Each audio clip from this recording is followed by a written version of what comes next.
old were you when you got your first device? Let me guess. The senior citizens might say pretty recently. The parents or adults might say early 20s. However, this isn't the case for us kids and teens. Most of us have gotten introduced to technology at a very young age, around 8 to 9 years old. We've received a phone from the age of 12 to 14. This post-millennial generation still has several monikers, but has been most commonly called Generation Z or the I generation, my generation.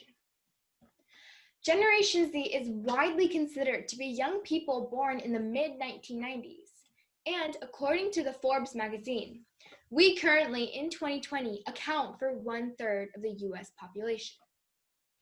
Gen Z is also the most diverse in American history, and we're the first made of people who don't know a world without the internet or smartphones. However, being so privileged also comes with its consequences. Our generation has never had the luxury of a threat-free perspective, so we've been forced to view life through a more guarded lens from the beginning. Like all other generations, ours has been shaped by the circumstances we were born into. We have seen it all. Everything from dot-com boom to dot-com bubble burst, the devastating 9/11 event of 2001, the 2008 financial crash, and we're currently going through a tough pandemic situation. I just missed my 8th grade graduation, and I'm gonna watch as my family and friends in high school miss their high school graduation, an even more important milestone as part of an academic journey. These dark events have had profound effects on the behavioral traits of the members of Generation Z, but they've also inspired us to change the world. The key factor that differentiates the two groups of millennials vs Gen Zs, other than our age, is an element of self-awareness vs self-centeredness, meaning the younger people placed a greater emphasis on their role in the world as part of a larger ecosystem and a responsibility to help improve it. We, as Generation Z, as a youth, have so many effective ideas, whether they're modern or a little old school. We are aware of everything going on around us, and we can take that into perspective to develop. One of the best ways I have seen leaders engage with Gen Z is to ask them how they could build a product or service or design a process, says Paul Carney, an author and speaker on HR trends and a former HR manager with the Navy Federal Credit Union. Gen Z has some amazing abilities to bring together information, process it, and take action. When we get a chance to share ideas, great things can happen. His words are exactly what our generation needs to hear. We are capable of so much. All we need to do is set a goal and put our mind to it. As soon as we find something we're truly passionate about, we will do anything and everything to turn our dream into a reality. We're also an exceptionally creative bunch. Managers will need to give members of this generation the time and freedom to come up with innovative ideas and accept that despite our young age, we have valuable insights and skills to offer, just like the generations that came before us and those that'll follow. Our skill is appreciated as we can think things into perspective. Now, taking all of the great ideas we have as a generation, we could really make the change that everyone has been waiting for. Our generation has the resources, opportunity, and talent to do so. As a young member of Generation Z, I often wondered how I could help within my community, how I could make the life of even one person better. As luck would have it, I was inspired by a situation within my community and was able to start my journey to helping people. Belonging to an immigrant entrepreneur household, I grew up with many ideas, and I grew up taking many risks. I was fortunate enough to be blessed with a caring family and a great local talent, and honestly, life was pretty simple until reality hit, and I learned about my neighbor's daughter who had ASD, autism spectrum disorder. I noticed how the family's plans changed, and I noticed how some activities they thought they would be able to do, they weren't able to do anymore. At the time, I was young, and I didn't understand much of it until recently. Another family friend of mine was diagnosed with a rare disability called CDKL5. This time, I was much older, and I understood the difficulties the family had to go through. I knew that there was not only an emotional drain upon them, but also a financial drain. And knowing about the hardships that they had to go through, I wanted to help. So I did some research, and I found out that the most common problem faced by parents in terms of toys was the quality and the affordability. Well, any foreign e-commerce store sold an autism toy for $1 or $2. A leading online store in the United States sold the same toy for tenfold the price. Another surprising example, a regular iPad case with a little extra protection was sold for $99 to $100 on a leading e-commerce store, whereas the real price would be worth anywhere from $5 to $6. Now keep in mind that these toys were the same quality with an opposite price range due to higher-end leading stores. Even making a small difference in these kids' life would be a huge thing for me. So I proceeded on to ponder over what I could do to help out these children.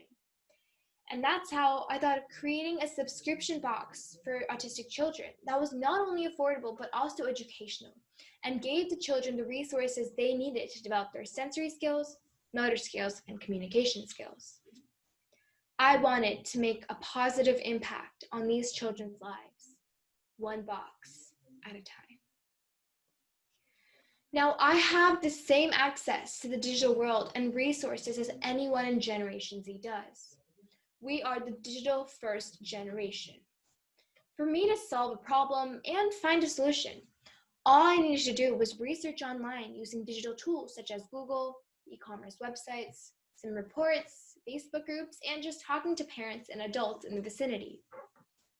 With so many available resources, including the internet, our peers, and our family, we have the capability and motivation to change the world and take action.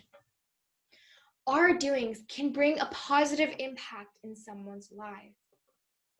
So together, as Generation Z, let's make the world a better place, one step at a time.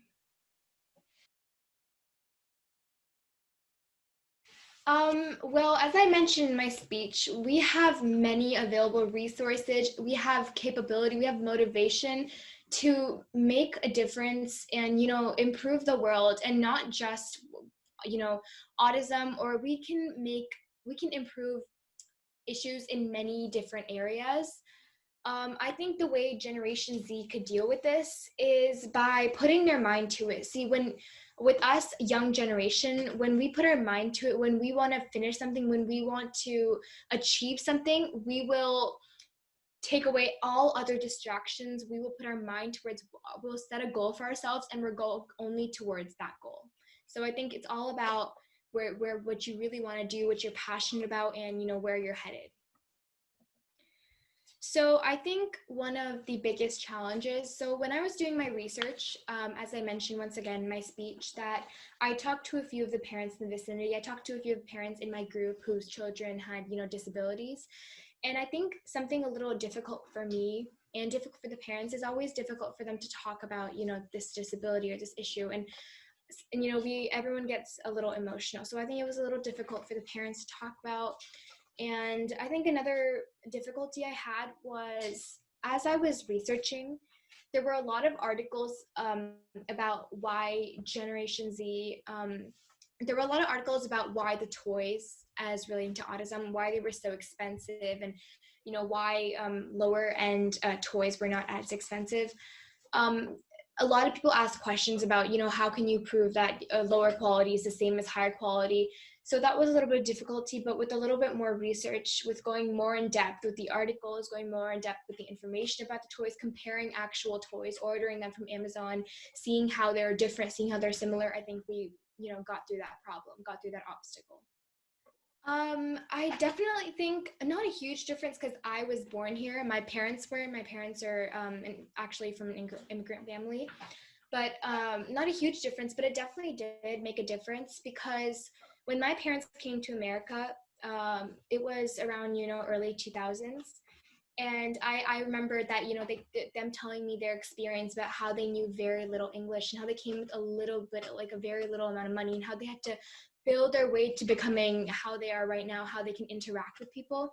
So I think I have a little bit of experience because my parents have told me so many stories. They've given me so many life lessons, telling me about how I should be able to communicate with people, because they've learned so much in their almost 20 years of living in America, uh, other than like not living in India. So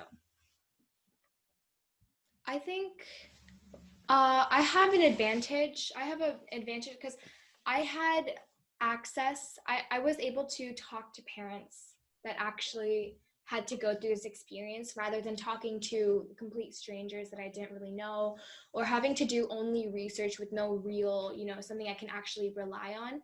So I think that was a really huge advantage when I was doing my research. And about talking about Generation Z, as I did in my speech, I think I have an advantage in this too, because once again, I'm part of Generation Z. I've seen a lot of the situations, the events have happened. We're currently in a pandemic. We have to be on lockdown, so I believe that I do have an advantage on certain situations. I would say definitely something really big I learned. I know it might sound like super generic, but it's a really important thing to touch on. Whether it doesn't matter what you're doing, whether it's for homework or an actual huge project, a meeting, or anything. I think you should always never be late to do anything. I know when I was creating my subscription toy box, I know that a few times I was late to give information to the people that were helping me out. And that completely backtracked what I was doing. That completely backtracked my project. It slowed it down to a few days. So I definitely think that something huge I learned out of this was make sure you always finish things on time. Make sure you always immediately get back to people, because see you people are helping you. They're not doing this because they're doing it as a favor for you. They're trying to help you. So if you don't respond immediately back to them, they're going to back out of it. So you should definitely respond back to people immediately, do things on time, never be late. And another huge thing was hustling. I learned that was also a really big thing I learned because of this project. I learned that if you want something, if you really want the information, you have to hustle through it. You have to keep on bothering the person until you get what you want.